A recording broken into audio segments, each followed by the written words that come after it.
Olá, vamos ter agora a nossa penúltima aula, né? A gente tem só mais um conteúdo. Eu troquei um pouco a ordem lá que tem no plano de diária. Eu tinha colocado para a aula de hoje para ser psicossomática, morte e desenvolvimento humano, mas eu acho que é mais interessante a gente começar com morte e luto no contexto hospitalar.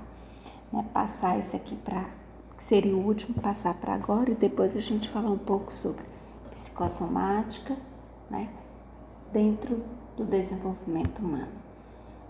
E isso é um tema que ele é muito atual, apesar de muito pouco falado. A gente já vê que nos cursos da área de saúde já tem se introduzido muito esse tema, né, morte e o luto dentro desse contexto hospitalar, porque são realidades pelas quais todos nós passamos. Ninguém é imune a essa realidade, morte, dor e luto, né? Apesar de ser um tema que alguns podem considerar que são poucos debatidos atualmente, já existe essa introdução dessa fala, né? Se falar sobre tanatologia, sobre morte, perdas, lutos, dentro de um contexto da área de saúde, dentro de um contexto hospitalar. E a gente pode começar falando essa frase de Susana Pacheco sobre morte e luto, né? Onde ela coloca que torna-se por isso fundamental recuperar o sentido da naturalidade da morte, voltar a encará-la como um processo inerente à condição humana e deixar de pensar, né, que a morte ela pode ser um acidente ou um acontecimento que podia ser evitado. Porque muitas vezes é assim que quando a gente encara a morte, a gente já começa a pensar, não, foi um acidente, ou será que não poderia ter feito alguma coisa para que isso pudesse ser evitado? E a gente esquece de pensar nisso que é fundamental, nesse sentido, que é a naturalidade da morte. Encarar isso como é um processo inerente à minha condição humana. Freud, já em 1914, ele nos fala que a morte, né, ele coloca isso, que a morte de um ente querido, ele pode nos revoltar, né? Pois esta morte, esse ser que ele vai levar consigo uma parte do nosso próprio eu, o eu que nós amamos. E hoje, na contemporaneidade, na atualidade, nós vivemos muito uma questão que é essa exigência de mortalidade, né? Que nada mais é do que um produto dos nossos desejos, porque, como disse Susana anteriormente, a gente perdeu um pouco da naturalidade, o sentido de naturalidade da morte. E aí para falar de morte, eu preciso também que a gente recupere um pouco na nossa fala sobre o conceito de finitude, de fim. Ninguém é pedra, né? A gente nasceu com prazo de validade. A gente nasceu com prazo, né? E a finitude é o que nos permite pensar e planejar as coisas. Eu planejo porque eu sei que tem um prazo. Eu não sou eterna. Então eu tenho meus planos, dentro dos meus planos eu preciso planejar. Por quê? Porque eu não sou eterna. Eu vou passar, eu vou ter um fim. E aí entra um ponto principal. Eu sou o autor da minha existência. Só eu posso ser esse autor. Só eu posso escrever a minha vida. Só eu posso vivê-la. E a morte, quando a gente fala na morte, a possibilidade da morte, ela vem dar sentido ao meu existir. Quando eu penso na morte, eu digo, eu preciso viver, eu preciso pegar os meus sonhos e planejar. Então a morte, ela é isso, é essa possibilidade, né? A possibilidade da morte é que dá o sentido ao meu existir. E a minha caminhada, a minha jornada, ela só tem um sentido porque existe um fim. Porque no momento em que eu deixar de pensar que eu não tenho fim, que eu não tenho finitude, que eu não tenho um prazo de validade, vai crescer em mim, em nós, um sentido de imortalidade. Se eu sou imortal, por que eu vou planejar? Por que eu vou viver? Por que eu vou querer pensar, sonhar e realizar? Né? Então é isso que a gente está passando muito isso. E aí a gente continua uma vida sem projetos, sem sentido de existência, sem ligações com as pessoas, né? Sem essa ligação temporal de tempo, de que essa pessoa ela está aqui, mas ela amanhã pode não estar, que eu estou hoje aqui, mas amanhã eu posso não estar, então não existem ligações, né, entre os relacionamentos. Então a gente precisa pensar esse conceito de finitude. Sim, eu sou finita. Sim, eu não sou imortal. Eu tenho um prazo. E é a morte, a possibilidade dela que dá sentido ao meu existir. Né? Que a caminhada, a minha jornada, ela só tem sentido e ela tem sentido porque existe um fim.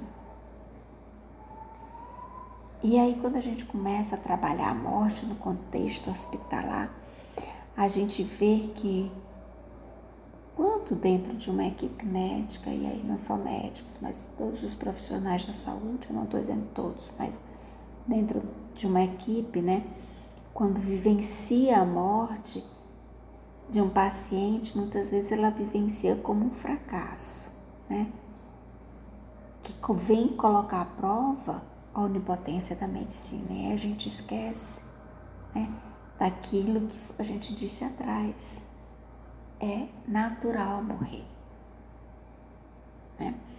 Então, segundo Manoni, é porque a morte ela é vivenciada nesse contexto hospitalar muitas vezes como um fracasso pela medicina, né? Um fracasso dos serviços médicos, né? E essa visão, né, de que a morte ela é um fracasso, muitas vezes os serviços médicos, aquela equipe hospitalar, ela chega até a esquecer a família ou simplesmente a esconder-se dela, que é uma parte fundamental, porque ela vai sentir a falta desse ente querido.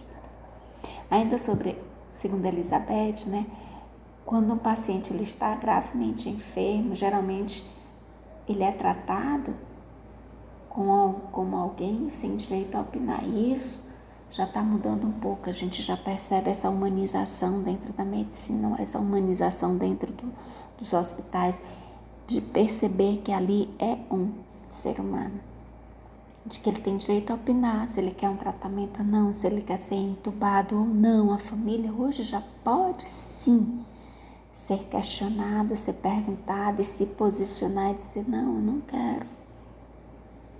Né?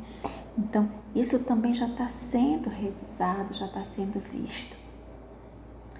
E outra coisa, né, quando a gente fala da morte dentro do contexto hospitalar, ainda pegando uma frase de Elizabeth Kübler-Ross, é que dentro dessa humanidade, né, no atendimento ao doente terminal, e aí a gente está falando daquele doente que está em processo de final, né, nos fala da impotência do acolhimento ao doente por parte da equipe médica, né, dessa importância da verdade.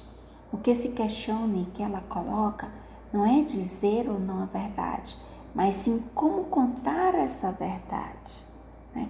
Aproximando-se da dor do paciente, se solidarizando, se colocando no lugar dele, essa questão da empatia, né?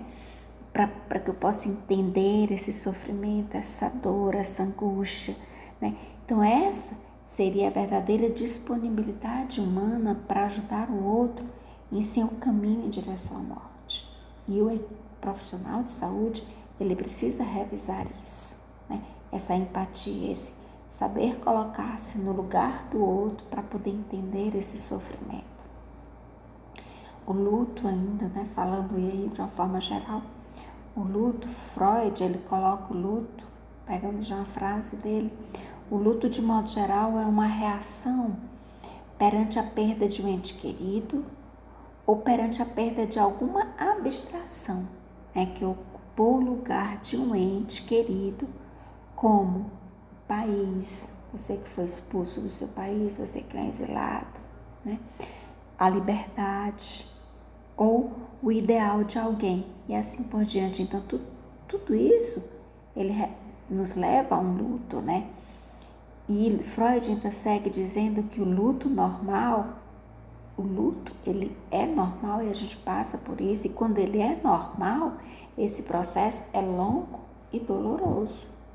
Mas ele acaba por resolver-se por si só, né? Quando quando nós encontramos objetos que substituam o que foi perdido, né? Então, o luto, ele é normal e todos nós passamos. E ele é um processo longo e é doloroso. Então, a gente não pode esquecer isso, tá? Por isso ele coloca, e aí a psicologia, né? Ele vem colocar aqui o luto normal e o luto patológico. Então, vamos ver algumas características dentro disso daí. O luto normal. Primeiro, ele não é patológico, porque o luto é normal. Então, ele deve ser superado após certo tempo, porque ele tem um tempo e ele é doloroso. Muitas vezes não é necessário uma interferência de um profissional de saúde, né? É ausente essa perturbação da autoestima da pessoa, você não se sente perturbado dentro da sua autoestima e o mundo sim se torna vazio, porque você perdeu algo que para você era importante e era precioso. Então esse vazio ele tem, mas você começa a colocar outras coisas, não que vá substituir, mas que vai fazer você olhar de forma diferente para isso. E o luto patológico é uma melancolia que não tem fim. A tristeza ela é normal, a melancolia não. Esse desânimo, falta de interesse pelo mundo externo, perda da capacidade de amar. Você tem uma inibição das atividades, do sentimento de autoestima. Você não tem mais essa autoestima sua. E outra coisa importante, quando ele se torna patológico, é essa autorrecriminação, né? Com uma expectativa delirante de punição. Então isso é muito preocupante. Então, aí você precisa sim de uma ajuda, de um profissional que lhe encaminhe para o caminho certo. E segundo Elizabeth ainda, ela pontuou 5 estágios pelos quais os pacientes, tanto os pacientes terminais como qualquer um de nós que passa pela aproximação da morte de um ente querido ou a nossa própria, ela categorizou 5 estágios: a negação e o isolamento, a indignação, a barganha, a depressão e, por fim, a aceitação. Então, muitas vezes nós passamos por esses 5 estágios, um mais rápido do que o outro mais demorado, mas é um processo, como Freud falou lá anteriormente, é um processo longo e doloroso, que é preciso dar tempo para que ele passe. Mas quando ele começar com aqueles pontos patológicos, melancolia, falta de interesse, perda da capacidade de amar, inibição das atividades e do sentimento de autoestima e essa autorrecriminação, né, essa questão de punição, não, aí já está sendo patológico, então é preciso de ajuda, tá? A equipe de saúde, muitas vezes quando ela está à frente, né, frente a um caso terminal, ela tende a nutrir um sentimento de fracasso diante da morte. É aquele profissional, mas por quê? Porque muitas vezes ela acha que pode fazer alguma coisa e ela não entendeu que existe a finitude da vida.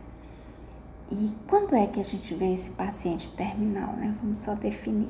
É aquele que se encontra além da possibilidade de uma terapêutica curativa e que necessita de um tratamento paliativo que lhe dê conforto, né? Que lhe dê dignidade, que visa um alívio de inúmeros sintomas que o atormentam, sempre levando em consideração a melhoria da qualidade de vida de uma maneira global, isto é, não somente a parte biológica, orgânica, mas também nas esferas espiritual, social e psicológica.